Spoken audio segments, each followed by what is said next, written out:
Hello everyone! Welcome back to my channel, Tax Tutorials for MSME.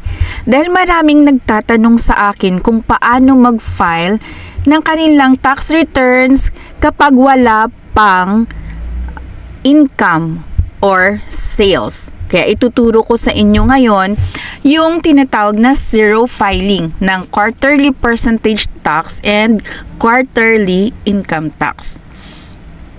I-open ang EBIR Forms Package version 7.9.5.0.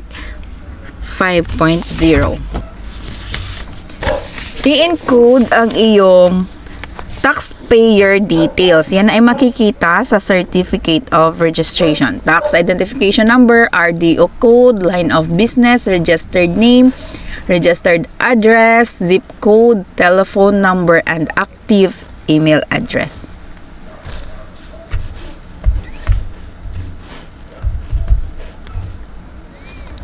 Sa list of forms, select 2551Q version 2018. Ang ating sample taxpayer ay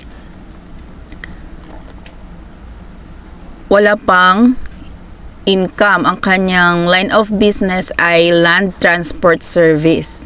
Then, click fill up. Click OK.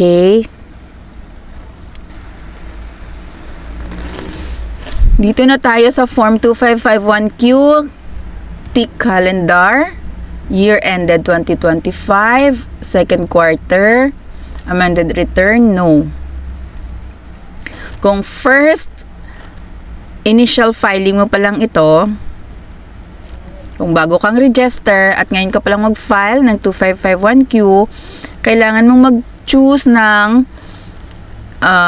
tax rate, graduated income tax rate on net taxable income or 8% income tax rate.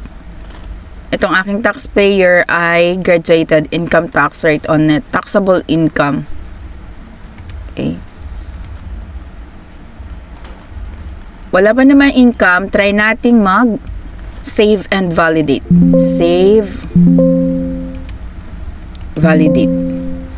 If you are filing zero transaction, please select the applicable ATC in page 2, schedule 1. Okay. So, click natin yung next para sa page 2. Sa land transport service, kapag ang taxpayer ay walang certificate of public convenience, ang ATC ay PT010.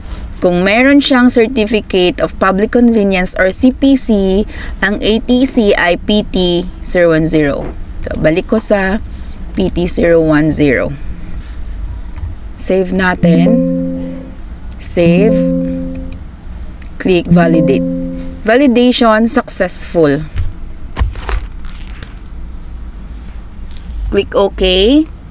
Then, click Submit Final Copy. Okay. Click OK. Submit successful. Hintayin na lang ang tax return receipt confirmation sa email. Then click OK. Click Close. I-print itong tax return receipt confirmation at saka ang iyong 2551Q version 2018. Back tayo sa main screen. Then, select Form 1701Q version 2018. Click Fill Up. Click OK. For the second quarter, single proprietor, ATC, IT rates,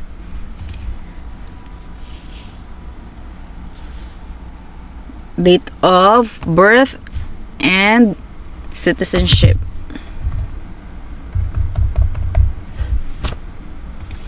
Date of birth. Hindi ko memorize.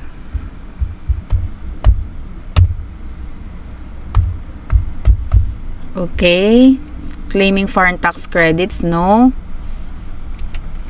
Graduated rates. So, ang pinili kong method of deduction ay optional standard deduction. Click ko na yung save. Baka information save. Okay. Then click validate. Validation successful. Okay. Then click submit final copy. Click OK.